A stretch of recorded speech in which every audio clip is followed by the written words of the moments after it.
Jadi begini, menurut TNI Angkatan Darat, saya sebagai Danramil 088 12 Lingi bersama staf saya akan memberikan penjelasan tentang wacana mengenai bagaimana veteran menurut saat ini. Jadi kita bicara kembali ke historisnya dulu bahwa setiap Hari Pahlawan bangsa Indonesia ini diingatkan kembali kepada peristiwa pertemuan 10 November yang ada di Surabaya.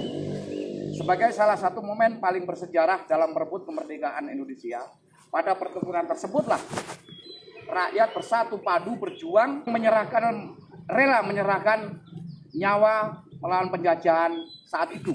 Jadi bertempur melawan Belanda. Jadi kemerdekaan yang kita rasakan tidaklah datang begitu saja. Namun memerlukan perjuangan dan pengorbanan yang luar biasa dari para pendahulu kita. Semangat yang ditujukan kepada para pahlawan dan pejuang tersebut hendaklah perlu terus kita tumbuh kembangkan sehingga bisa terparti jiwa kita, termasuk pagi ini dari komunitas rekan-rekan datang ke kita untuk memberikan testimoni atau memberikan wacana untuk tentang kemerdekaan. Dengan peringatan 10 November diharapkan kita akan lebih menghargai jasa para pahlawan, pengorbanan para pahlawan sebagai yang terungkap di dalamnya apa yang disampaikan Bapak proklamator kita, yaitu Bapak Bung Karno. Beliau menyatakan hanya bangsa yang menghargai jasa para pahlawanlah dapat menjadi bangsa yang besar. Demikian.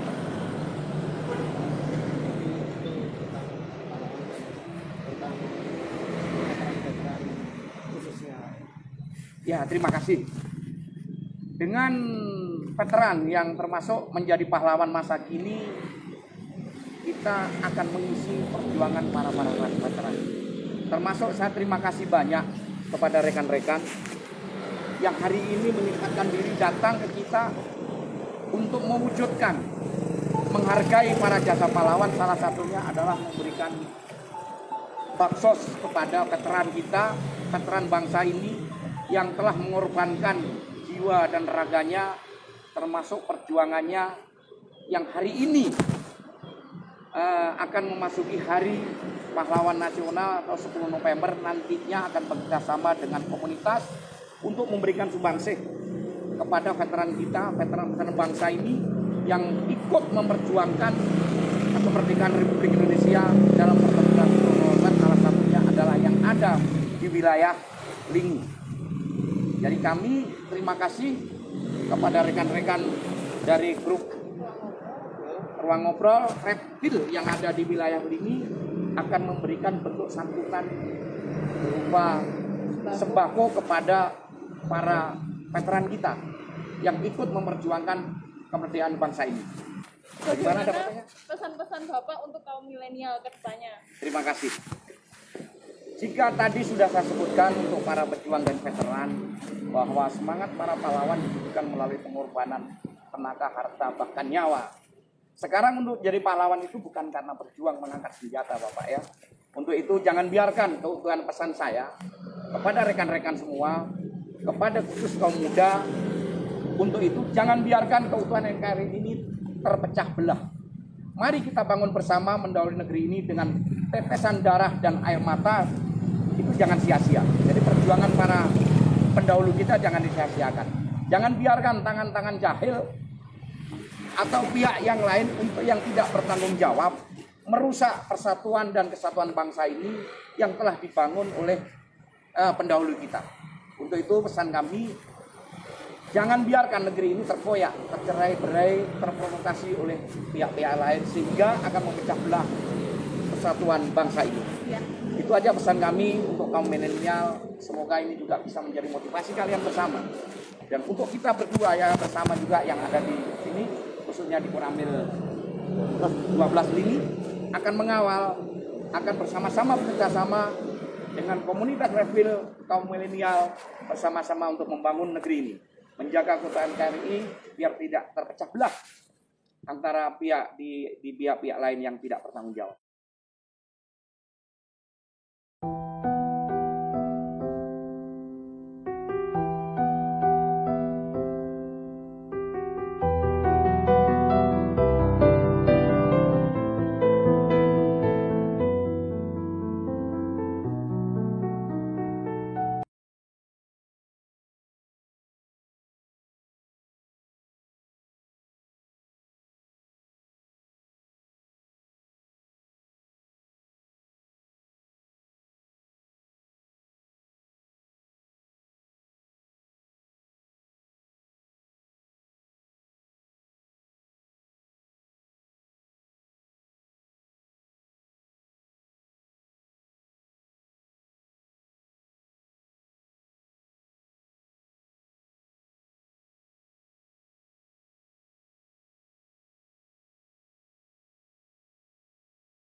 1962 bulan 5, terus 1962 bulan 9 itu saya keluar dari pendidikan.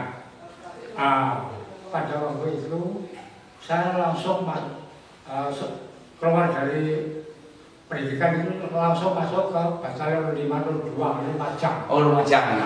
Di sana 1 tahun di Bodok Pak itu. Bodok. Setelah itu terus kembali telepon saya Pak siapa namanya? Pak Dalan, Asal Dalan. Itu orang-orang dari RPKAD itu. Jadi tangannya itu kepengen. Soalnya mereka itu jatuh, terjun itu kena batu. Itu mengatakan bahwa kamu sebentar lagi mau dipindah, entah masuk ke 527 atau 511 atau 507, nggak tahu itu. Nah, tapi kalau masuk ke 511 itu nanti kamu cadangan tugas ke Irian. Kebetulan Mbak itu tahun 63 saya tugaskan ke Irian. 1 tahun. Nggih. Setelah itu 1 tahun kembali 64 di asrama 15 itu baru dapat 4 bulan kalau enggak 3 bulan. Itu langsung ada berita lagi, berangkat lagi ke Malaysia. Oh, dari Malaysia ya. Ya, dulu kan ada Pak Ganyang Malaysia. Konotasi Malaysia itu Bapak sensasi hidup ya Pak ya? Sejarahnya. Ya 65 66 Pak. Pada waktu itu kalau nggak salah itu dulu presidennya masih Pak Karno. Pak Karno. Pak Karno Pak. Pak Karno. Terus jam 7, tepat jam 7 malam itu ada siaran. Saya dengar Pak di sana Pak, mendengarkan radionya Pak Guru dekat lapangan itu. Persis jam 7 tanda tangan. Perjanjian ditanda tangan Pak. Akhirnya tidak jadi berangkat. Tidak jadi perang Pak. Akhirnya aman. Nah itu loh. Terus setelah itu tahun 67 saya kembali 68, 69, 70, 71, 72, 73 saya pindah dari Batalion 15 senjata ringan Pak, masuk ke Arpen 1 Malang. Dan kemudian senjata bantuan Bapak meriam itu. Ya. Itu di sana 73 sampai 83 saya ikut tugas ke Timur Timur. Ikut kembali lagi ya Pak ya? 75 itu ikut ya. Makanya yang yang 75 ikut ke Krim itu dapat dahor, dana kehormatan. Sampai sekarang baru saja saya ambil. Anak muda-muda itu janganlah terlalu banyak global atau sana kemari yang tidak ada artinya, tidak ada pajaknya. Itu Cuk. Nama saya Abdul Majid.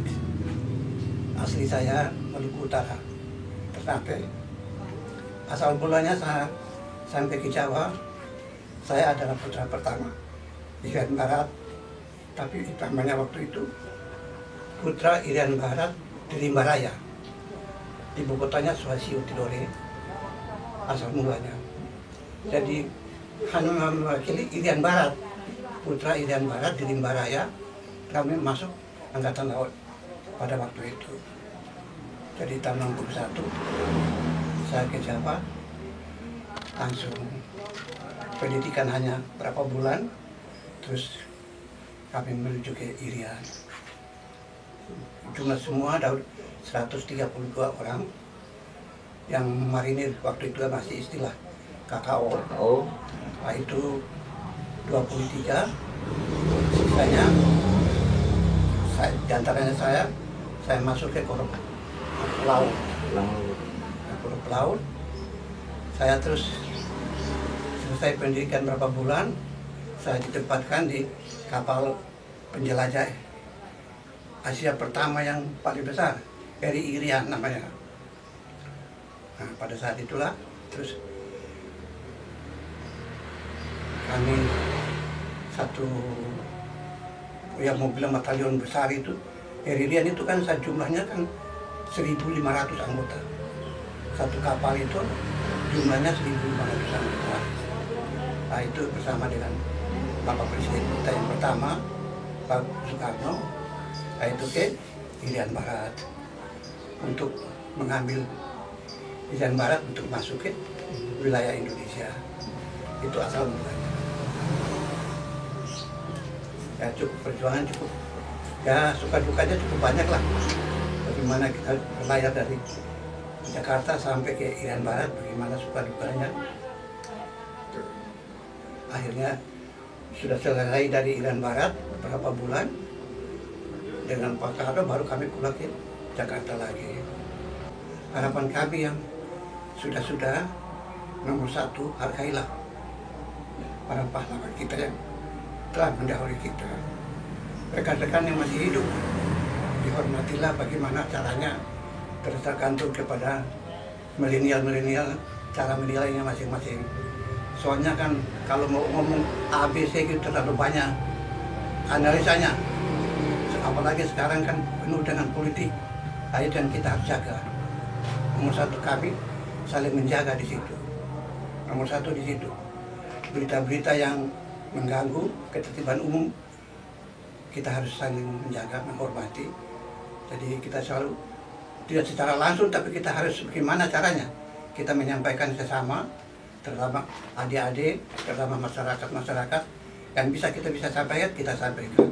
Kalau nggak bisa, kita harus berhati-hati juga.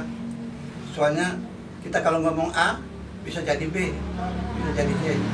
Jadi kita harus sudah diwanti-wanti sama senior-senior yang masih hidup, selalu sudah diberi petunjuk, nasihat. Andai kata kita ada ketemu di lingkungan masyarakat kita yang menyimpang dari kita punya cita-cita, kita harus dengan hati yang rendah kita memberikan nasihat. Andai kata mereka terima, ya alhamdulillah. Kalau tidak mau terima, ya kita hanya berdoa supaya Yang Maha Kuasa bisa memberikan petunjuk yang lebih baik kepada mereka. Itu yang pertama. Lahir tahun 1941, terus kemudian tamat sekolah SR dulu ya, 55-56. Kemudian tahun 60 sudah berangkat tentara, jadi tentara, saya di Siborodo Jember. Setelah itu tahun 62 juga di Jawa Barat, Kartosuwiryo. Kemudian 63, 64 istirahat, 65 di Kura, Kalimantan Utara. 65, 66, 67, 68 istirahat, terus 69 itu 71, 72 juga di Babinsa Pasuruan, Penggolkaran dulu. Setelah itu apa tadi? 62 ya. 71, 72, 73, 4, 5, 6 ke Timur Timur. Nah, 75 ke Timur Timur, kemudian 9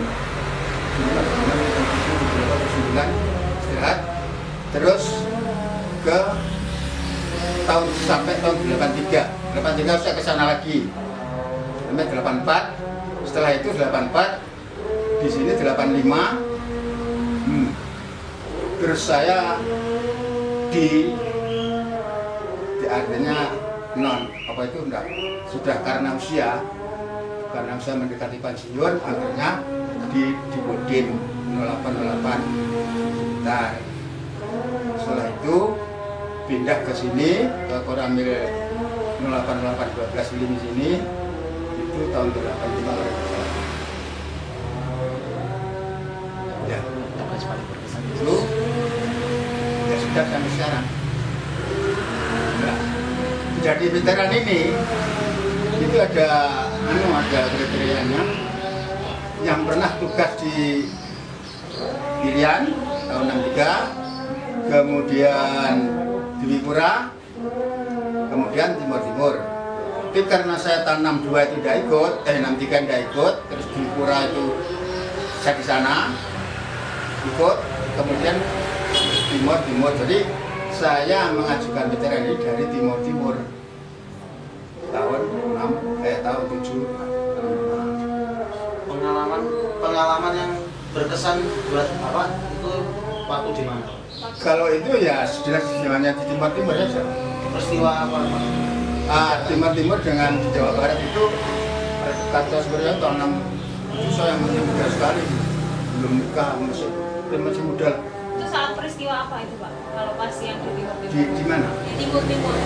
Di Timur ya itu Indonesia. Nah, orang Timur itu kan ingin bergabung dengan Indonesia. Ya. Tapi berhubung ada yang mau, ada yang tidak, akhirnya ada yang kontra, ada yang tidak. Ya. Akhirnya yang kontra itu akhirnya nggak mau. Nah, akhirnya memerangi, berselisih dengan temannya sendiri, dengan dengan orang sipil. Gitu loh. Kemudian Indonesia ke sana, sifatnya hanya ini, gelem yo melu aku ngono karepe. Kita bersamanya begitu. Ya akhirnya ada ya itu, ada yang mau, ada yang tidak. Karena anak muda itu sebagai penerus bangsa ya, nantinya akan sok kapan ini kan ya dia penerus kita ya. Ya mudah-mudahan dia itu lebih baik daripada sekarang. Dan lagi yang penting kita itu tetap berwaspada dengan adanya vaksin. Saya sekarang sudah ada. Jadi orang-orang yang ngerongrong itu ya tetap masih ada saja. Entah bagaimana ini supaya hati-hati. Ini jelas generasi kita ini jelas generasi penerus kan ya. Betul. Maka dari itu kita harus waspada lah. Jadi anak muda jangan gampang kena pengaruh. Soalnya sekarang itu pengaruhnya dari kesenian juga bisa, dari orang-orang juga bisa. Kesenian juga bisa mengaruhi loh.